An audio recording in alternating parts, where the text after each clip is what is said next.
지난주는 부활주일이었습니다. 그래서 지난주 부활절 전날 토요일에 제가 살고 있는 집 같은 층에 있는 그 가구에다가 모든 이웃에게 부활절 계란을 전달하였습니다. 요즘 젊은 사람들은 서로 간섭하거나 간섭받기 싫어하며, 그리고 코로나로 인해서 서로가 서로를 조심스러워하는 경향이 굉장히 심합니다.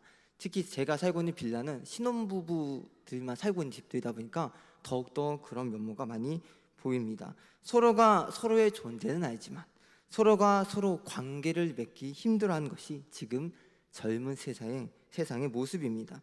그러나 코로나 거리두기가 제한이 이제 해제가 된다는 소식이 있고, 그리고 부활절이 이제 다가오고 있어서 저희 층에 있는 모든 세대에 계란을 전했습니다. 그러던 중에 바로 옆집에 있는 집을 찾아갔습니다. 분명히 안에서 아이 소리도 들리고 엄마 아빠가 대화하는 소리도 들렸는데 문을 두드렸습니다. 한 번 두드렸는데 문이 열리지 않았습니다. 그리고 다시 집에 갔다가 1시간 후에 다시 두드렸습니다. 2번 찾아가는데 열리지 않았습니다. 그래서 다시 집에 들어가서 아내에게 이야기를 했습니다. 2번째도 열리지 않았다. 그랬더니 아내가 그럼 안 되지 않겠냐 그랬더니 제가 생각난 사람이 유비와 제갈량이었습니다. 삼고초려 3번 한번 찾아가 보자, 열릴 것이다. 3번째 찾아갔습니다. 열렸을까요? 열렸습니다.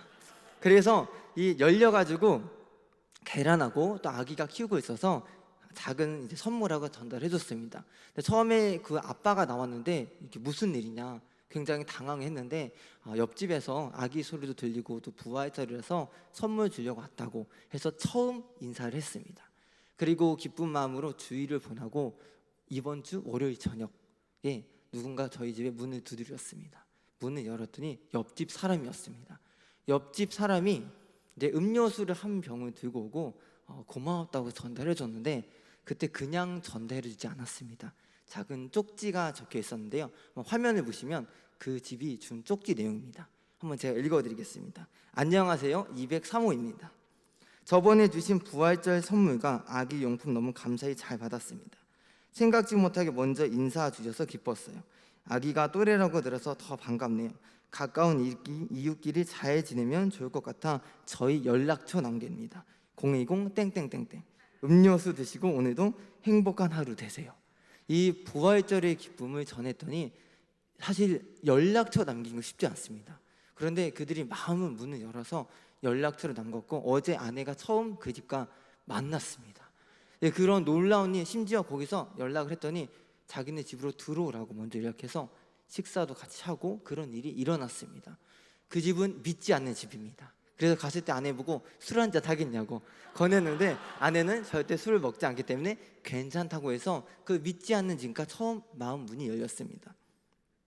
어쩌면 그들은 가뭄과 같은 이 땅을 살아가고 있습니다. 영적으로 죽어가고, 그리고 이 코로나라는 영적 가뭄 속에 살아가고 있는 것이 지금 젊은 사람들 또 현 주소의 모습입니다. 그리고 우리가 이 안에서 착잡한 이 세상 속에서 어떻게 복음을 전해야 되는가, 이 가운데서 우리는 어떤 역할을 해야 되는 것이 바로 아주 중요한 우리 설교의 방향입니다. 오늘 말씀은 어둡고 암울한 세상 속에서 아합과 이세벨이 통치하는 그 북이스라엘 땅에 임한 하나님의 놀라운 주권적인 은혜가 그 배경이 됩니다. 하나님은 오직 하나님만이 유일하신 신이심을 드러내고 우상을 배격하고, 그리고 이 땅에 가뭄을 내리십니다. 무려 3년이라는 시간 동안 그 이스라엘 땅에 가뭄을 내리십니다.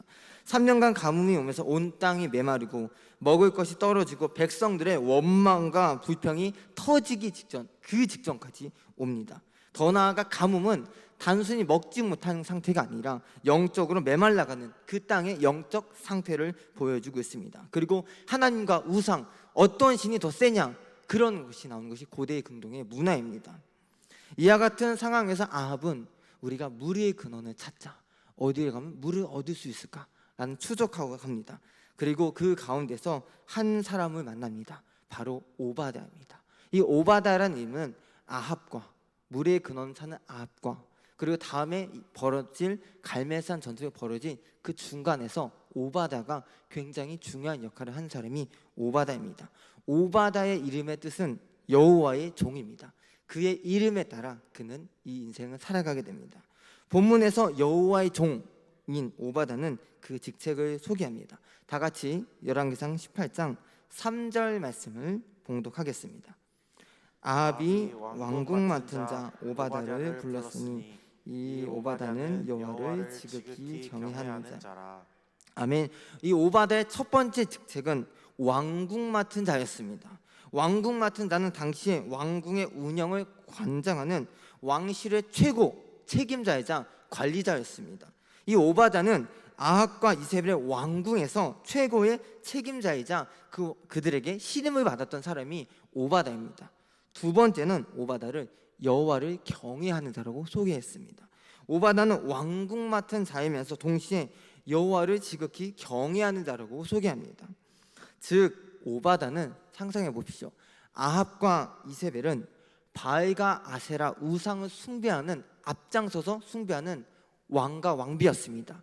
그 문화였습니다. 그런 우상을 숭배하는 문화에서 여호와 하나님을 경외한다는 사람이 바로 오바다였습니다. 그런 그리스도인의 삶을 살았던 것이 오바다였습니다. 그는 왕정에서 인정을 받고 그리고 하나님께도 신뢰를 받은 자가 오바다였습니다. 세상 속에서 여호와를 경외하는 신앙을 가진 자, 여호와의 종 오바다입니다. 방금 읽었던 3절 말씀 오바다라는 이름을 여호와의 종으로 바꿔서 제가 한번 읽어드리겠습니다. 아합이 왕궁 맡은 자 여호와의 종을 불렀으니 이 여호와의 종은 여호와를 지극히 경외하는 자리라. 이 의미가 더욱더 드러납니다. 본문은 그 다음부터 이 오바다를 여호와를 경외하는 자로서 그가 어떻게 살아왔는지 그 신앙의 여정을 과거부터 현재 그리고 앞으로 일어날 일을 차근차근 보여주고 있습니다. 첫 번째는 과거의 관점에서 이세벨의 핍박에서 여호와의 선지자 100명을 지킨 사건입니다. 다 같이 4절 말씀을 봉독하겠습니다. 이세벨이 여호와의 선지자를 멸할 때 오바다가 선지자 100명을 가지고 50명씩 굴에 숨기고 떡과 물을 먹었다. 오바다는 왕궁 맡은 자로서 어느 누구보다도 왕정 운영에 빠삭하였습니다. 굉장한 통찰력이 있었던 것이 오바다였습니다. 그는 이세벨이 여호와의 선지자를 핍박하려고 할 때 재빠르게 눈치를 채고 여호와의 선지자 100명을 50명씩 나눠 굴에 숨기고 그들의 목숨을 구해줍니다. 그리고 떡과 물을 주며 여호와의 선지자가 이세벨의 핍박으로부터 이겨낼 수 있도록 함께 조력합니다. 어떤 신하가 그렇게 할 수 있을까요? 이세벨이 선지자를 죽이려고 했는데 어떤 선지자가 감히 나서서 그 왕비의 말을 거역하고 할 수 있을까요? 대단한 역할을 했습니다. 두 번째는 현재의 관점에서 아합과 물의 근원을 추적하여 찾으러 갑니다. 과거 이세벨의 핍박에서 여호와의 선지자를 지켜준 오바다는 그의 직책을 유지합니다. 어떻게 유지했는지 나오지 않습니다. 그리고 오늘 말씀에서 아합 왕은 오바다에게 물의 근원을 찾으러 가져갑니다. 5절 말씀 보시면 아합이 오바다에게 이르되 이 땅의 모든 물 근원과 모든 내로 가자. 혹시 꼴을 얻으리라. 그리하면 말과 노새를 살리니 짐승을 다 잃지 않게 되리라 하고, 이와 같은 말씀에서 이제 아합이 오바다를 불러서 우리가 물의 근원을 찾아가지고 이야기를 합니다. 그리고 세 번째 말씀에서 미래의 관점에서 아합과 엘리야를 접전시키는 것이 이 오바다의 역할입니다. 이 본문 말씀 이후 오바다는 엘리야를 만납니다. 이는 이미 하나님이 1절에서 엘리야에게 너는 가서 아합에게 보이라. 내가 비를 지면에 내리라 라고 말씀하면서 엘리야가 아합을 만날 것을 예견하신 것을 실현한 것입니다. 곧 일어날 미래에 아합과 엘리야의 만남에서 중도하는 역할을 오바다가 하는 것입니다. 오바다는 왕궁 맡은 자로서 아합 왕의 측근이며 그리고 여호와를 경외하는 자로서 하나님과 여호와의 선지자들 엘리야를 섬기는 자가 오바다였습니다. 이와 같이 비슷한 사람이 성경에 요셉이 있었습니다. 요셉은 하나님의 꿈을 실현하면서 애굽의 총리가 되었고 그 땅에 하나님의 기적을 행했던 자가, 하나님의 지혜로운 사람을 행했던 자가 요셉이었으며, 또한 다니엘도 있습니다.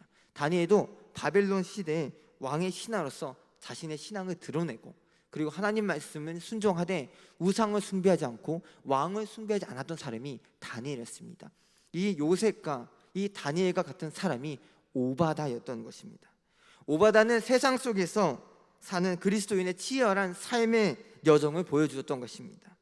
그리고 6절에서는 사람이 살아가는 두 가지 길을 나타냅니다. 이 길은 히브리어로 데레크라고 합니다. 다 같이 열왕기상 18장 6절 말씀을 봉독해 보겠습니다. 두 사람이 두루 다닐 땅을 나누어 아합은 홀로 이 길로 가고 오바댜는 홀로 저 길로 가니라. 앞서 말씀드린 것처럼 아합은 물의 근원 찾고자 오바다를 부릅니다. 그러나 이 오바다가 왕하고 같이 불렀는데 오바다가 왕과 함께 가지 않습니다. 그들은 함께 가지 않습니다. 메마른 땅에 물의 근원을 찾기 위한 두 사람이 걸어가는 길이 달라지게 됩니다. 아합은 이 길, 그리고 오바다는 저 길, 두 길로 갈라지게 됩니다. 이 애니메이션 한번 보겠는데요. 다음 화면 보시면 이 땅에 가뭄이 내렸습니다. 이 땅에 가뭄이 내렸는데 아합은 이 길로 갔습니다. 그 아합이 갔던 이 길은 5절 후반에 나와 있습니다. 그리하면 말과 노새를 살리느니 짐승을 다 잃지 않게 되리라.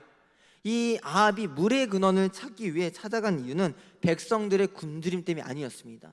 그들의 기근의 실력 때문이 아닙니다. 자신의 말과 노새, 짐승 등 자신의 안위와 재산을 위해서 물을 찾아가는 것입니다. 아합이 가는 것은 자기 중심적인 길이며 교만의 길이며 멸망의 길이며 바알과 아세라를 숭배하는 우상의 길입니다. 그렇다면 오바다가 가는 길은 무엇일까요? 오바다는 홀로 저 길로 갑니다. 오바다의 길은 여호와의 길이고 섬김의 길이며 생명의 길을 가는 것입니다. 우리가 오늘 마지막 읽었던 7절 말씀 보시면 오바다가 길에 있을 때 엘리야가 그를 만난지라 그가 알아보고 엎드려 말하되 내 주 엘리야여 당신이시니까. 이 길이란 단어 데레크 똑같이 쓰여집니다. 아합은 이 길로 가고 오바다가 저 길로 갔습니다. 이 데레크 저 데레크로 갔습니다. 그랬더니 이 오바다는 자기가 갔던 그 길에서 엘리야를 만나게 됩니다. 이 만남은 하나님의 섭리입니다. 이 만남은 하나님의 놀라운 은혜가 있었다는 것입니다. 하나님은 오바다가 엘리야를 만날 수 있도록 자연스럽게 인도하십니다. 엘리야와 아합이 만나기 위해 오바다를 사용하시는 하나님의 섭리가 있었다는 것입니다. 오바다가 가는 길은 여호와의 길이며 그리고 섬김의 길이며 생명의 길입니다. 아합과 오바다가 찾는 물의 근원, 오직 여호와께서 진정한 물의 근원이 되시며 창조주 되십니다. 물의 근원, 가뭄의 원인이 어디서 왔습니까? 오바다는 자신의 길을 제대로 찾아갔습니다. 하나님께로부터 왔고 그의 사람 엘리야를 만나는 것이었습니다. 그러나 아합이 갔던 길은 말과 노새, 자기의 아내를 찾아가는 것이 그 길이었습니다. 아합과 오바다가 걸어간 길은 서로 다릅니다. 그렇다면 우리 이 그리스도인들은 어떠한 길을 가야 할까요? 첫 번째는 우리가 의인의 길을 걸어야 됩니다. 시편 1편 6절 말씀에서 무릇 의인들의 길은 여호와께서 인정하시나 악인들의 길은 망하리로다. 이 말씀에서도 길이란 단어 데레크가 동일하게 사용됩니다. 의인의 길은 여호와께서 인정하시며 그 길은 여호와를 경외하는 길입니다. 하나님의 뜻을 구하고 하나님의 말씀을 따라가는 길이 의인의 길입니다. 의인의 길은 회복의 길입니다. 우리는 의인의 길을 걸어가야 합니다. 그 길이 시작할 때 무엇이 일어날지 모르나 그 길 끝에는 오바다가 엘리야를 선지자를 만난 것처럼 우리가 하나님을 만나는 그 길이 있습니다. 우리는 의인의 길을 통해 주님을 만나야 됩니다. 내일부터 우리가 부흥의 길을 시작합니다. 부흥회는 의인의 길을 걸어가는 방법, 생명의 길입니다. 말씀의 길입니다. 이 부흥의 주제, 우리를 회복시키소서.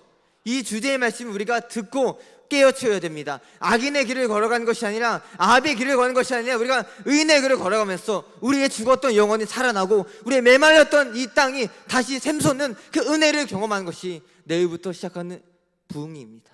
우리가 함께 부흥회에 참석할 때 그 하나님의 의인에게 주시는 그 은혜의 말씀을 기억하십시오. 기대하십시오. 하나님은 그런 자에게 함께 해주시고 은혜를 내려주십니다. 두 번째는 섬김의 길을 가야 됩니다.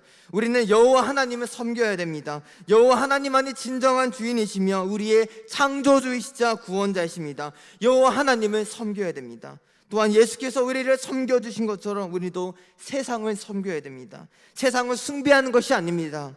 세상에서 빛과 소금의 역할을 감당하는 그 섬김인 것입니다. 오바다는 왕국 맡은 자로서 세상을 섬기며 인정을 받았습니다. 그러나 그 섬김의 목적은 아벡에 있지 않았습니다. 오직 여호와 하나님을 경외하고 그분의 이름을 높이고 영광을 올리는 것이 목적이었습니다. 우리는 우상을 숭배하지 말고 하나님을 섬기며 예수께서 우리에게 섬겨주신 것처럼 그 세상을 섬기고 빛과 소금의 역할을 감당한 것이 우리가 섬김의 길로 나아가야 되는 의인의 모습인 것입니다. 세 번째는 전도의 길을 가야 됩니다. 전도는 잃어버린 영혼들에게 복음을 전하고 예수 그리스도를 소개하는 것입니다. 전도자는 예수 그리스도를 만나도록 소개하는 사명이 있습니다. 오바다가 했던 역할, 아합과 엘리야를 중간에서 소개시켰습니다. 세상과 여호와의 선지자를 중간에서 소개하여 하나님의 이름을 높이도록 한 것이 그 오바다의 역할이었습니다. 우리는 세상에 사는 그리스도인으로서 세상 사람들에게 하나님을 소개해야 됩니다. 그것이 전도자의 역할이고 그것이 오바다의 역할이었습니다. 오바다가 드러내놓고 사역하지 않았습니다. 그러나 하나님의 사역을 할 수 있도록, 하나님의 은혜가 일어날 수 있도록, 하나님의 기적이 일어날 수 있도록 세상과 하나님 연결했던 그 역할을 오바다가 하였습니다.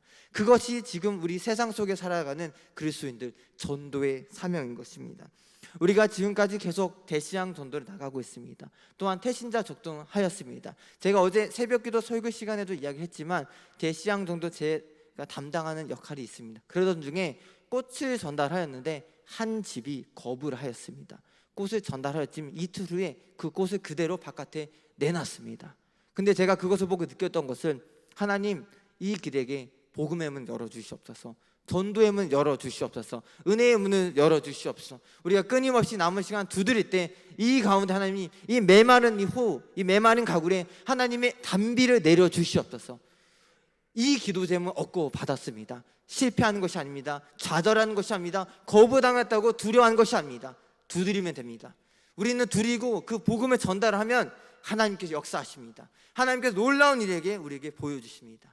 사랑하는 성도님들, 오바다가 여호와를 섬기며 세상 속에서 참된 제자 그리스도인을 산 것처럼 우리가 오직 여호와 하나님을 섬기며 아합의 길이 아닌, 우상의 길이 아닌 여호와의 길, 섬김의 길, 생명의 길, 전도의 길을 걸어가는 우리 청암교회 성도님들 되시기를 간절히 소망합니다. 기도하겠습니다. 사랑과 은혜가 많으신 하나님 아버지, 우리가 이 시간에 모여서 함께 하나님의 말씀을 듣고 그리고 오바다가 걸어간 그 길에 대해서 묵상하였습니다. 하나님, 아합이 걸어갔던 이 길은 우상의 길이며 자기중심의 길이며 교만의 길이며 멸망의 길이었습니다. 그러나 오바다가 걸어갔던 저 길은 여호와의 길이며 섬김의 길이며 생명의 길이며 의인의 길이며 전도의 길이었습니다. 하나님, 이 메마른 땅에, 코로나로 인해서 영적인 메마른 땅에, 추락한 땅에 우리가 하나님의 길 그리고 의인의 길을 소개할 수 있도록 우리에게 오바다와 같은 삶을 감당할 수 있는 믿음을 주시옵소서. 우리에게 전도의 문을 열 때 그 문을 열어주시옵시고 우리가 내일부터 시작하는 부흥의 기간 동안 하나님 말씀의 은혜 그 단비를 내려주시옵소서. 예수 그리스도의 이름으로 기도드립니다. 아멘.